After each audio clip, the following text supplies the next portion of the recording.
Now, there are many fair trade towns around Beds, Hearts and Bucks. Watford, Leighton Buzzard. Well, now, Letchworth Garden City has just got fair trade status. And you're thinking to yourself, if you're anything like me, what does that mean? Oh, I haven't a clue. Anyway, the mayor there, who's standing as an independent at the local elections, is Philip Ross. And he's not there, actually. He's here. Morning, Philip. Good morning, Steve. So, fair trade status, what is it? Well, what fair trade status means, it's not a badge of saying, oh, we're fair trade and everything. It's actually a declaration. It's a declaration from the town and the businesses in the town and the children in particular to say that our prosperity going forward is not going to be based on someone else's hardship. That we're actually going to seek to purchase goods that actually people get a fair amount for their goods and get a fair deal for what they supply to us. Now, if you think of fair trade, the first thing that jumps into our mind is probably fair trade bananas, things like that. It's where, you know, we pay a little bit more so that the people at the other end are getting a more sort of, making more decent money out of what they're doing. Well, what's actually happening now, because fair trade is taking off, you talked about the towns that have already got it, more and more fair trade's coming through, so actually the price of fair trade's falling. It's actually the differential between fair trade and non-fair trade isn't as much as it was. It's actually people, you know, and once upon a time you went round and you said in Letchworth we went around originally and we said, are you going to supply fair trade goods? Well, if people ask for them, but now it's actually turning around, people are supplying fair trade because people are demanding fair trade goods, actually. Yeah. And because people have actually seen that they said, we've got an economy in problems, and people are now turning around and saying, right, we've seen greed has failed and some selfishness has failed. Let's actually build our fresh prosperity based on fair trade, free fair trade. You know, but that's what I was going to ask you. In hard times, would people be going back to the old kind of trade, where you hammered the price down as much as you could because people are worse off now?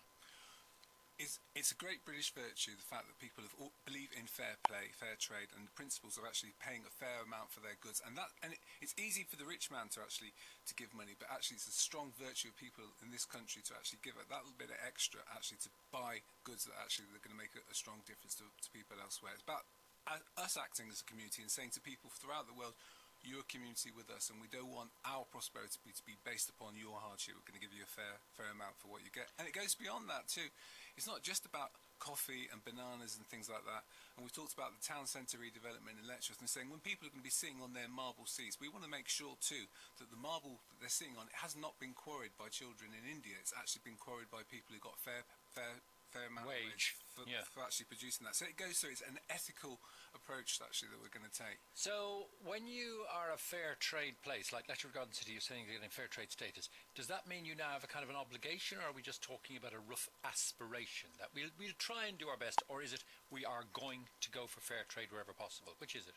Well, what it is that fair trade is actually, it's not an easy thing to actually get. We've been working on it for, I think, in Letchworth for 2 years to actually get it. We've had the council, the easy part was for us, for the council to actually adopt fair trade in our practices. That we've had to go around the schools, the local businesses and companies and say, will they sign up for fair trade? Businesses local shops to actually sell fair trade products, local business to say yes, we'll buy fair trade where we can in coffee and other things like that they will take on. But do you talk to local supermarkets as well as, you know, local sort of individual shops? Yes, we do talk to local supermarkets. Sainsbury's are a big fair trade store, which we've got in the town. The Co-op also does a lot of fair trade too. Yeah. You go to the local off licence, we've been there, will you stock fair trade wine? Yes, they do. They started to do it. So then we've got fair trade shops selling it. You can buy fair trade biscuits, fair trade mince pies, fair trade sherry, and it all tastes very good. Fair trade sherry, never heard of that. Well, we've tried it at Christmas and it was lovely. There you go, glad to hear it.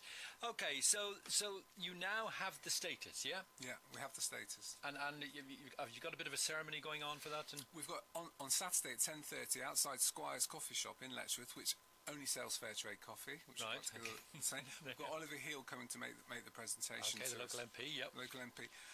And I'd like as many people to come along to actually support that, because basically we are saying as a town actually we've got together and actually we've got fair trade status now. We're actually going to work hard going forward to hold on to it, because it's a hard thing to get, but it's not one of these things once you've got that you can keep. We have to keep on each year. We get reassessed. So you could potentially lose it if you could lose it, and any town that loses it, I'd say shame on you, because now once you've got it, and this is the big commitment, because if you get it, and then lose it, it's a big shame on you. But we're going to be working hard to actually get it, and I have to pay credit. It's not because the credit isn't mine. All we did was set the objective to go for it. It's the business never do fair trade. You know, it's definitely the logic from children is definitely clear. Why don't you always pay fair prices for the goods that you get? It's businesses. We've got the Fair Trade Committee. Paul Ross, Joan Keogh, John Barry have worked very hard over the last year to actually get it. So it's been a credit. Well, congratulations to you. Let's hope you can hang on to it now. Mayor of Letchworth Garden City, Philip Ross, thank you very much for joining us in the studio. Before you go, you heard me talking there about the worst spend. We're talking about women shoppers in a bit. That's only because a study's been done into why women shop so much. But I'm asking the question today, have you ever bought anything you really regretted, or the worst spend you've ever done? And yes, you chirped up immediately. What did you say? I said it was my old MGB GT that I bought, which cost me a fortune and put me on first name terms with the AA man. There you go. So your biggest regret ever? Biggest regret ever. Okay. If only I'd spent that money buying shares in the company I worked for at the time. I worked for Sage, a software company. If I'd spent the money buying shares in them, I wouldn't be here now today. I'd be retired. But I bought that MGB and it cost me a fortune. Listen, quick question before you go. Roger just called in and he says, can you ask the Mayor what's the difference between organic and fair trade? I thought that was obvious. But anyway, right, organic is the way something is grown. It's nothing to do with the price that's paid, correct? Organic is the way something is grown, and fair trade is actually paying a fair price for those goods. I see fair trade as actually paying fair price to our farmers in this country for the goods that they supply at the farmers market, as well as actually paying fair trade for companies for products abroad, whether bananas, coffee. Yeah, because very often British farmers get forgotten in all of this as well. That's right, and they need a fair price too. Philip Ross, we should leave it there. Thanks very much for joining us in the studio this morning. Thank you.